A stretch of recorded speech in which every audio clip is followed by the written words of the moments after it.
오늘부터 신약성경 마지막 책 계시록을 또 우리가 공부해 보도록 하겠습니다.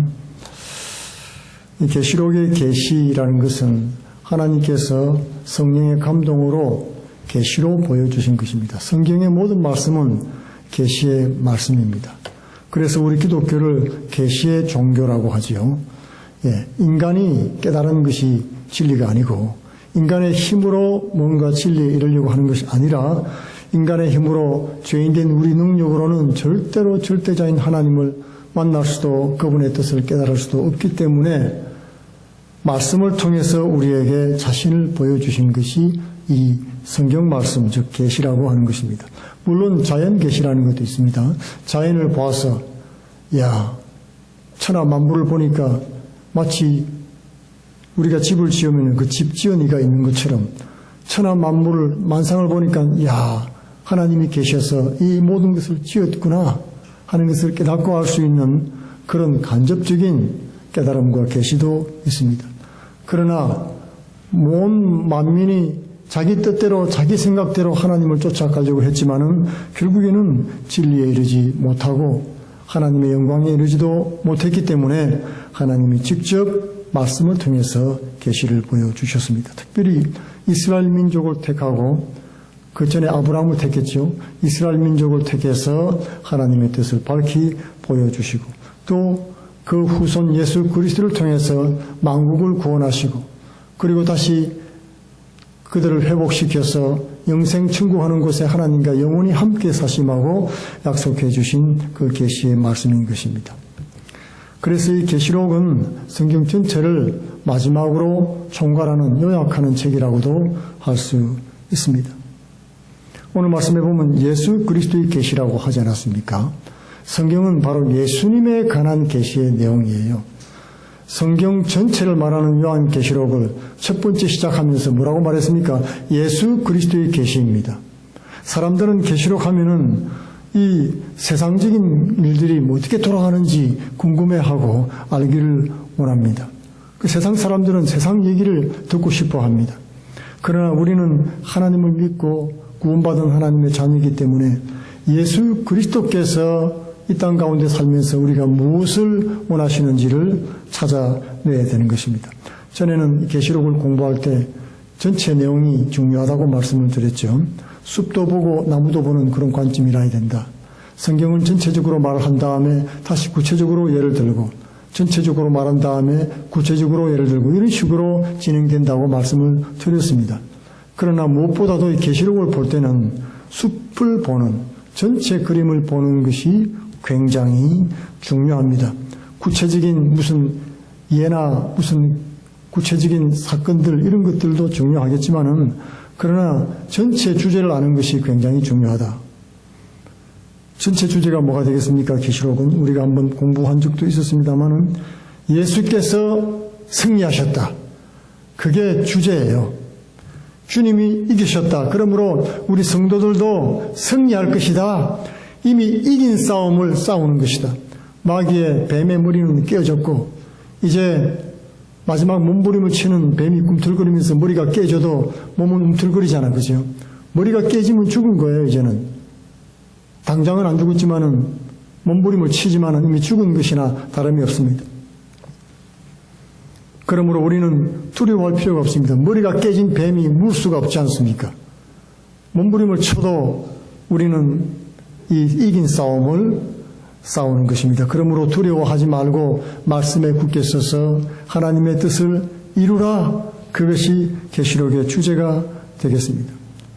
이제 나무도 보는 방법이 있는데요. 숲을 본 다음에 나무를 자세하게 보게 되는데 귀납법적으로 보는 겁니다. 귀납법이란 말은 구체적인 어떤 사건을 통해서 원리, 진리가 무엇이다는 것을 찾아내는 것을 말하죠. 세상으로부터 시작해요. 세상 사건들, 정치적인 사건들, 경제적인 어떤 사건들, 어떤 문화적인 사건들, 우리 시대의 풍조 이런 것들로부터 시작해서 하나님 말씀을 찾아나가는 그것이 귀납법적, 즉 나무도 보고에 속할 수가 있겠습니다. 그런데요, 이 나무를 너무 많이 잘 보고 이 세상 일들을 너무 많이 보면은 주제를 잊어버릴 수가 있겠죠. 핵심이 무엇인지 잃어버리는 수가 있다는 것입니다. 신앙 좋은 청년이 이 신학교로 가면은 믿음이 더 좋아질 것 같은데 사실은 믿음이 많이 떨어집니다. 그래서 신학교에 들어간 사람들이 다 하는 고백이 한 학기 공부하고 두 학기 공부할수록 그냥 믿음이 뚝뚝 떨어져요. 그 열렬하던 뜨겁던 신앙은 다 돼갔는지 나중에는 잘못하면 아주 차갑게 식어가지고 신학교를 졸업하는 경우도 있습니다. 왜냐하면 신학교 들어가면 하나님 말씀에 대한 것도 많이 배우지만은 성경에 관한 주변 학문을 굉장히 많이 배웁니다. 철학이라든지 역사학이라든지 과학이라든지 사회학, 문학, 법학, 경제, 종교학, 문학, 언어학이라든지 수사학, 교육학, 심리학, 어마어마하게 많은 분야들을 계속해서 돌아가면서 공부를 하다 보면 이 세상 지식들이 꽉 들어오기 시작하면은 이 세상이 주인공이 된 것 같은 그런 느낌이 들어오는 것입니다. 그러다 보면은 주제를 잊어버려. 내가 왜 이게 왔지? 내가 무엇 하는 것이지? 여러분, 목사가 뭐 하는 사람입니까? 세상 지식을 공부해서 가르치는 사람입니까? 그렇지 않지요. 하나님 말씀을 가르치고 말씀을 묵상하고 나누는 그런 직분을 맡은 그런 사람인 것입니다. 그런데 그 본론을 잊어버리고 주제를 잊어버리면 곤란하지요. 우리가 제자 훈련을 받게 됩니다. 제자 훈련을 받으면은 사람들은 공부를 뭐 할 것이다 이 생각을 하는데 주로 무엇을 공부합니까? 말씀을 배우는 것입니다. 말씀을 외우고 또 말씀을 배우고 말씀을 암송하고 그리고 전부 예수 그리스도에 관한 내용이에요. 그리고 하나님에 관한 내용들입니다. 그것이 핵심이지요. 예수 그리스도의 제자 훈련, 제자가 된다는 말은 그분이 누군가를 배우는 거예요. 하나님, 예수님이 주인공이란 뜻입니다. 오늘 2장 말씀에 보면 요한은 하나님 말씀과 예수 그리스도의 증거, 그것을 지금 본 것을 정언했다고 말씀하는 것이죠. 계시록에서 뭐 딴 거 기대하면 안 됩니다, 여러분. 하나님 말씀과 예수 그리스도의 증거가 핵심이 된다 하는 것입니다. 이 예언의 말씀을 읽는 자와 듣는 자와 그 가운데 기록한 것을 지키는 자가 복이 있나니 때가 가까움이라. 때가 무슨 때입니까? 종말의 때가 가깝다. 종말이 이미 시작되었고 이제 종말이 끝날 때가 가까워 온다는 것입니다. 종말은 어느 한 때가 아니고 시점이 아니라 시작이 있고 끝이 있어요. 종말의 때 하면은 예수님이 이 땅에 오신 때부터 종말의 시작입니다. 그리고 다시 오실 때, 재림하시는 예수님이 오실 때까지가 종말 기간이에요. 그 종말의 기간, 종말의 때는 바로 예수님의 오신 그리고 다시 오실 그 기간을 종말의 시간이라고 말하는 것입니다. 그 때가 점점 끝날 때가 가까워 왔다 하는 것이죠. 근데 무엇이 귀하다가요? 읽는 자와 듣는 자와 지키는 자가 복이 있다고 말씀했던 것입니다. 사람들은 종말 사건들을 알기를 원해요. 야, 이 세상에서 끝날에 무슨 일이 있다더라 성경 말씀에 있는데 그것이 무엇인지 굉장히 궁금해합니다. 그래서 종말 사건에 대한 영화나 이런 기록물들이 얼마나 인기가 있습니까? 그죠? 영화로 나오면 막 히트를 치는 것입니다. 2012년 그런 것도 히트를 쳤죠. 1999 이런 것도 히트를 치고 소설도 히트를 치고 굉장히 그걸로 많은 사업가들이 돈을 많이 벌었습니다. 그러나 성도들에게 있어서 더 중요한 것이 있습니다. 바로 하나님의 말씀을 알고 지키는 것입니다. 어떤 사건, 무슨 일 이런 것이 중요한 것이 아니라 하나님께서 우리에게 주시는 말씀이 무엇인가 그것이 중요하고 지켜나가는 것이 핵심이라는 것입니다. 종말에 무슨 일이 있을 것이다. 그래서 어쨌다는 것이냐 이런 것이 아니라 그 가운데서 사는 성도들이 마땅히 행할 일에 대해서 하나님이 주신 교훈이 있다는 것입니다. 불신자들에게는 이 종말을 아는 것이 사실 아무런 의미가 없어요. 아무런 의미가 없습니다. 하나님 말씀을 믿고 순종하는 성도들에게는 구원의 약속이 되기 때문에 굉장히 중요한 것입니다. 우리는 그 말씀을 붙들고 살아야 되는 그런 사명이 있다는 것이죠. 고난을 이기는 힘은 인간의 지혜나 의지가 아닙니다. 우리 힘으로 할 수 없기 때문에 하나님 말씀에서 나오기 때문에 우리는 그 말씀에 주목해야 된다는 것입니다. 이 신실하신 하나님의 약속, 이것은 어떤 악한 사단의 방해나 반대에도 불구하고 반드시 이루어질 것이기 때문에 그런 것입니다. 그리고 요한은 로마의 지금 가혹한 핍박 가운데 있죠. 여러분이 잘 아는 네로 황제로부터 핍박이 시작되어서 잠깐 동안 괜찮았다가 도미티아누스 황제 때 다시 극심한 박해가 일어나기 시작했습니다.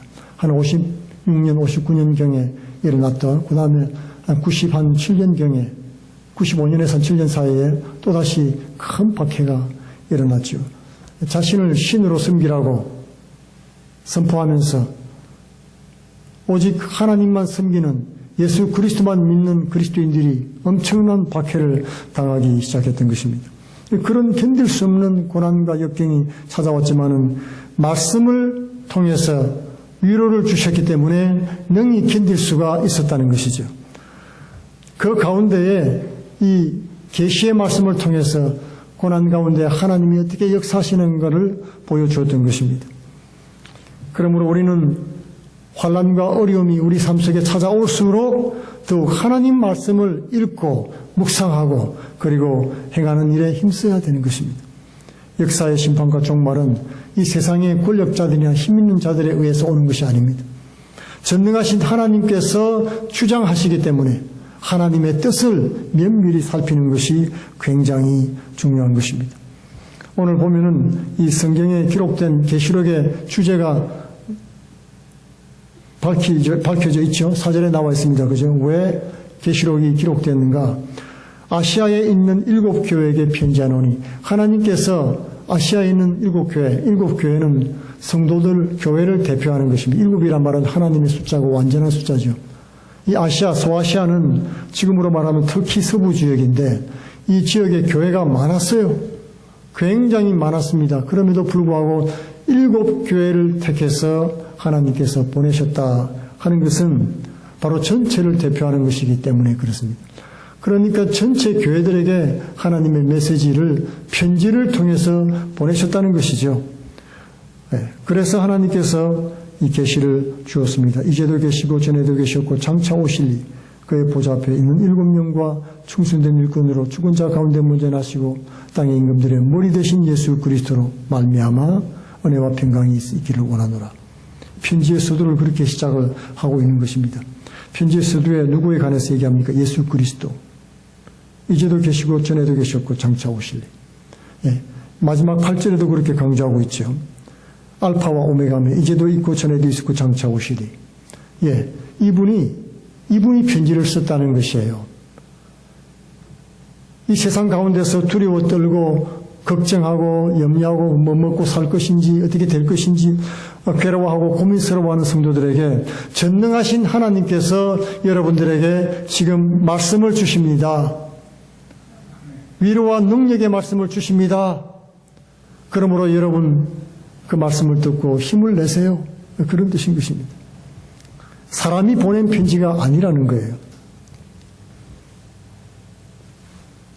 복음을 위해서 살고 복음을 위해서 죽으신 예수 그리스도 충성된 증인으로 사셨죠.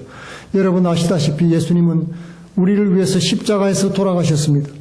죽기까지 복종하셨어요. 아들이심에도 불구하고 그런 부끄러운 죽음을 죽으셨습니다. 그리고 새 생명을 우리에게 주셨죠. 그러므로 예수 그리스도는 죽은 자 가운데서 먼저 나시고 다시 말해서 새 생명 얻은 사람들의 첫째 부활에 참여한 첫 열매가 되셨다는 것입니다. 그분이 부활하시고 우리도 다시 그분을 믿음으로 말미암아 예수 그리스도와 함께 죽고 영으로 다시 살아났다. 첫째 부활에 참여한 자가 됐다는 것입니다. 예수 그리스도로 말미암아 이 편지를 쓰는 것이다. 주인공이 누구란 말입니까? 예수 그리스도시다. 예수 그리스도 복음에 관한 얘기입니다. 여러분 종말에 관한 얘기를 하면서 이 세상 돌아가는 수많은 얘기들이 나올 수 있어요. 그러나 세상이 주인이 아니다. 예수님이 싸우셨고 이기셨다. 그리고 그분이 어떤 일을 행하실 것인가에 대해서 오늘 말씀해주고 있는 것입니다. 우리를 사랑하사 그의 피로 우리 죄에서 해방하시고 그의 아버지 하나님을 위하여 우리를 나라와 제사장으로 삼으신 그에게 영광과 능력이 세세토록 있기를 원하노라. 우리를 나라와 제사장으로 삼으셨습니다. 우리는 거룩한 나라라고 말씀했죠. 우리나라는 하늘나라인 것입니다. 우리가 비록 이 땅에 살고 있지만 이 땅은 다 적성 국가들이에요. 적국들입니다. 그것을 적 그리스도라고 말합니다. 그리스도를 대적하는 그런 세력들이란 뜻이죠. 이 세상은 적 그리스도의 나라들입니다. 대한민국도 적 그리스도 국가고 미국도 적 그리스도 국가고 온 나라와 민족이 결국에는 예수 그리스도께 대항하는 적국이 될 것입니다. 그걸 어떻게 알 수 있냐고요? 계시록에 나와 있기 때문에 그렇습니다. 계시록에 나오는 그 짐승들이 다 이 세상에 존재하는 나라들이에요. 짐승들이 바로 하나님을 믿는 하나님의 자녀들을 핍박하게 될 것입니다. 그러므로 우리는 이 땅에 살면서요, 대한민국 좋은 나라, 미국 좋은 나라, 이런 생각으로 생각하면 안 됩니다. 이 세상 나라는 다 바벨론 국가들이에요. 하나님을 대적하는 나라들입니다. 그 속에서 우리가 살고 있다는 사실을 깨달아야 되는 것입니다. 우리는 하늘나라로부터 보내심을 받은 천국의 대사들입니다. 성경은 끊임없이 그 사실을 우리에게 주지시키고 있습니다. 여러분들은 이 세상에 속한 사람들이 아닙니다. 여러분들은 나라와 제사장입니다. 하나님이 새롭게 해서 거듭나게 하셔서 하늘나라에 속해서 제사장으로 보내신, 이제 여러분들은 이 죄가 많은 이 세상에서 정말 하나님 앞에 단독으로 제사를 드리는, 예수 그리스도 이름으로 하나님 앞에 나가는 그런 모본이 된 빛과 소금의 자녀들입니다. 그렇기 때문에 여러분들을 통해서 세상 나라가 예수 그리스도를 발견하도록 사명을 주셨다는 사실을 깨달아야 되는 것입니다. 모든 나라는 적국이 될 것입니다. 여러분, 미국이 이 세상에서 가장 강한 나라죠. 그러면 이 나라가 바벨론 국가가 될 가능성이 굉장히 많습니다. 바벨론은 하나님을 대적하는 나라잖아요. 대표적인 나라입니다. 여러분, 그 나라의 주권자가, 물론 주권은 국민에게 있지만 다스리는 자들이 나타나서 하나님을 믿지 않는 일이 있을 때 무슨 일이 일어나는지 아시지요? 하나님이 싫어하는 그런 정책들을 펴고 하나님이 미워하는 그런 정책들을 펴면서 하나님의 뜻을 배반할 때 대적하는 것이 되는 것입니다. 예수님께서 이 세상을 가리켜 말하기를 이 악하고 음란한 세대라고 말씀했죠. 나라를 다스리는 자가 악을 행하고 하나님이 미워하는 그런 일들을 법으로 만들어가지고 행하고 음란한 일을 행하고 그것을 정당화시키고 하는 그런 일들, 동성애를 정당화시키고 낙태를, 살인을 정당화시키고 온갖 악행을 저지르면요, 그 적그리스도가 되는 것입니다. 적국이 되는 거예요. 하루아침에 미국도 한국도 여러분 중국도 일본도 모든 이 세상의 나라와 민족들이 하나님을 대적하는 나라가 될 수 있는 것입니다. 우리는 그 가운데 살면서 하늘나라를 전파하는 사람이라는 것입니다. 하나님께서 우리를 그 대사로 불러주셨습니다. 우리를 나라와 제사장으로 삼으셨습니다. 볼지어다 그가 구름을 타고 오시리라. 각 사람의 눈이 그를 보겠고 그를 찌른 자도 보고 땅에 있는 모든 족속이 그로 말미암아 애곡하리니 그러하리라. 아멘. 구름을 타고 오실 것이라고 말씀했습니다. 그러니까 이거 무슨 동화 같은 얘기가 아니냐. 이 말은 여러분 모든 사람들이 다 알도록 오겠다는 것입니다. 예수님께서 이 땅에 처음 오실 때 초림 때는 어떻게 오셨습니까? 말구유에 오셨죠. 아주 극소수의 사람들, 그 사람들만 알도록 겸손히 이 땅에 오셨습니다. 메시아로 죄인들을 위해서 십자가에 달려갈 제물로 오신 것입니다. 몰락한 다윗의 집안에서 나타났습니다. 그래서 사람들의 주목을 받지 못했습니다. 그러나 주님께서 다시 오실 때는 절대로 그렇지 않을 것이다. 구름을 타고 오는 것처럼 온 만민이 다 볼 수 있도록 그렇게 올 것이라고 말씀하는 겁니다. 백마를 타고 들어오는 개선장군처럼 나타날 것입니다. 여러분, 문선명이 자신이 하나님이라고 말씀했잖아요. 자기 와이프를 성령이라고 말하고. 이 좀 거짓말이지요. 절대로 메시아는 그렇게 오지 않습니다. JMS처럼 정명석처럼 그렇게 오지 않습니다. 음란하게 사람들을 막 유린하고 후리고 말입니다. 그러면서도 감옥도 가고 그러면서도 사람들이 따라와요. 예, 메시아라고. 다 거짓말인 것입니다. 여러분. 성경에는 예수님 오실 때는 만민이 다 알 수 있도록 그렇게 재림하실 것이다. 각 사람의 눈이 그를 볼 것이다. 산자나 죽은 자들이 다 알도록 올 것이라고 말씀하시는 것입니다. 모든 족속이 그로 말미암아 애곡하게 될 것이다.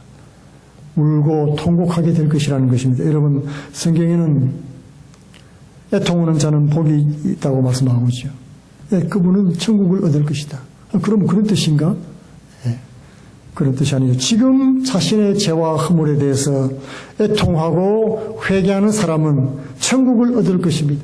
그러나 지금 살면서 회개하지 않고 애통하지 않고 이 세상 죄악에 빠져서 연락하는 자들은 결국 예수님이 오실 때 그때는 이미 늦었다는 것입니다. 그때는 저주받은 자신의 운명에 대해서 애곡하게 될 것이라는 것입니다. 심판받을 자신에 대해서 너무 놀라고 고통스러워하면서 통곡하게 되는 날이 오게 될 것입니다. 주 하나님이 이르시되 나는 알파와 오메가라. 이제도 있고 전에도 있었고 장차 올 자요 전능한 자라 하시더라. 알파는 시작이란 뜻이죠. 알파벳의 제일 먼저 알파입니다. 오메가는 맨 마지막 알파벳가 오메가입니다. 처음과 시작이다. 우리에게 시간을 만드시고 공간을 만들고 이 우주 가운데 존재하도록 만들어주신 하나님께서 이 말씀을 주셨다고 하는 것입니다. 예수 그리스도 그분이 바로 이 말씀의 주체이십니다. 세상을 다스리시는 왕으로 나타나시죠. 뒤에 자세히 나옵니다만 제일 먼저 계시록에서 그분의 사역을 먼저 보여주셔요. 예수님 모습을 환상 중에 보여주십니다. 불꽃 같은 눈으로 입에는 이한 금이 나오고 말입니다. 주석 같은 발로 밟고 이런 모습을 보여주시는 거예요. 허리에 금띠를 띠고 왕 같은 모습이죠. 이 세상을 통치하고 다스리시는 왕의 모습을 보여주고 불꽃 같은 눈은 감찰하시는 겁니다. 이 세상을 다 속속들이 다 보고 계신다. 성도들이 고난받는 것도 보고 고통 중에 부르짖는 모습도 보고 악행하는 자들의 모습도 다 낱낱이 다 보시는 분이 있다는 뜻입니다. 불꽃 같은 눈은 그런 뜻이에요. 이한 금 입에서 말씀이 나오는데 금으로 세상을 치고 심판하시는 모습을 보여주고 있습니다. 하나님이 아무런 능력도 없는 것 같아요. 그렇지 않습니다. 천사를 보내서 심판하십니다. 다스리시는 모습을 보여주십니다. 하나님이 적극적으로 예수 그리스도께서 적극적으로 사역하는 모습을 보여주고 계십니다. 주석 같은 발로 밟는 이 주석 같은 발로 밟는다는 것은 그의 권능을 나타내 주는 것입니다. 권능으로 이 세상 왕을 다 목을 밟고 말 위로 올라타는 모습을 보여주시고 있죠. 바로 이 세상 왕 그들의 위에서 존재하고 다스리시는 분은 예수님이시다. 그 모습을 똑똑하게 먼저 보여주는 것입니다. 그러고 나서 곧바로 교회에 관한 말씀을 주시지요. 성도의 사역에 관한 것입니다. 그러니까 예수 그리스도와 그분의 사역에 대해서 보여주신 다음에 곧바로 우리 교회와 교회 성도들에 관한 사역에 대해서 말씀을 해 주시는 것입니다. 이 세상은 여러분 주체가 아니고 배경입니다. 이 세상이 배경이고 예수 그리스도와 성도들이 주역인 것입니다. 주인공이에요. 세상과 마귀가 주인공이 아닙니다. 세상에 대해서 많이 말을 하다 보면은 나무에 관해서 구체적으로 말을 하다 보면은 세상이 주인공인 것처럼 보이고 사람들이 막 떠들고 야단을 합니다. 세상이 어떻게 될 것이다. 뭐 어떤 일이 있다 그러더라. 와 두렵다. 이러면서 사람들이 전전긍긍해하고 그럴 필요가 없습니다. 세상 얘기를 너무 많이 하면 이 세상이 돋보이죠, 여러분. 마귀의 활동만 눈에 보일 수가 있는 것입니다. 날마다 마귀 일만 연구하고 귀신 얘기만 하는 사람은요, 귀신에 붙잡히고 말아요. 우리는 그래서 날마다 제자훈련을 받고 말씀을 듣고 말씀을 읽고 묵상하고 행하는 그런 일을 행하는 것입니다. 그래야지 하나님의 뜻을 행할 수가 있습니다. 늘 우리가 보고 듣고 하는 일들이 하나님 말씀이라야 되는 것입니다. 말씀이 내 마음속에 이렇게 차곡차곡 채워지면 세상이 밀려나가는 것입니다. 악한 생각도 밀려나가고 유혹도 밀려나갑니다. 그러나 말씀을 모르고 세상 뉴스를 많이 듣고 세상 일들을 많이 습득하면 세상 것들만 가득 차고 하나님 말씀이 밀려나가기 시작합니다. 세상 걱정, 근심, 염려, 절에 가득 차게 되고 악하고 음란한 세상의 영향을 받게 된다는 말입니다. 그러므로 여러분 하나님의 자녀는 하나님의 말씀을 날마다 묵상하고 받아들이시기 바랍니다. 여차하면은 잘못하면 마귀의 전략에 빠져들어가요. 미움과 분노와 당짓는 것과 원수갚기 이런 것들이 다 세상적이잖아요. 세상 드라마, 세상 영화, 세상의 뉴스들 들어보십시오. 온갖 사건들이 다 그런 것들 뿐입니다. 나도 모르게 내가 뭔가 조치를 취해야 될 것 같고 내가 뭔가 손을 좀 써야 될 것 같은 불의한 세상을 볼 때 막 화를 내고 달려들어야 될 것 같은 그런 생각이 든다 이 말이죠. 그러면은 마귀의 전략에 걸려들고 맙니다. 우리는 이 세상의 사건에 뛰어들어가서 세상을 변화시키는 하는 그런 사람들이 아니죠. 하나님 앞에 그럴수록 더욱더 나가서 기도하고 말씀 붙잡고 하나님 앞에 아뢰고 하늘의 뜻이 땅에 이루어질 수 있도록 복음을 위해서 사랑의 대사, 사명을 우리가 다 감당을 해야 되는 것입니다. 주님의 사역을 못 보면 그렇게 됩니다. 우리는 주님의 사역을 봐야 됩니다. 어떤 일을 하고 계신가를 보고 주님이 우리에게 무엇을 원하시는가를 깨달아야 되는 것입니다. 그러므로 우리는 항상 예수 그리스도와 그분의 말씀으로 돌아가야 되는 것입니다. 주님은 다시 오십니다. 우리가 이 땅 가운데 살면서 핍박과 환난 가운데서 어떻게 그것을 극복할 수 있는가를 오늘 계시의 말씀을 통해서 깨달아야 되는 것입니다. 내가 처한 절망적인 상황이 있을 수 있습니다. 어떻게 여러분 그것을 돌파할 수 있겠습니까? 약속의 말씀을 붙잡고 행하라고 하는 것입니다. 우리의 고난의 현실을 이기는 은혜와 평강, 그것이 어디서부터 올 수 있겠습니까? 말씀밖에 없는 것입니다. 말씀을 통해서 주시는 구원의 약속을 우리가 듣고 보고 묵상할 때 하늘의 위로와 평강을 누릴 수가 있게 되는 것입니다. 여러분, 이 세상을 묵상하지 말고 이 세상에 주는 것들을 생각하지 말고 하나님의 말씀을 읽고 묵상하시기 바랍니다. 역사의 주관자이신 하나님이 내 인생을 책임져 주십니다. 그러므로 하나님 말씀을 깨닫고 온전히 순종함을 통해서 주의 뜻을 이루어드리고 예수님과 같이 승리하는 저와 여러분이 되기를 축원드리겠습니다. 다 같이 기도하겠습니다. 고마워.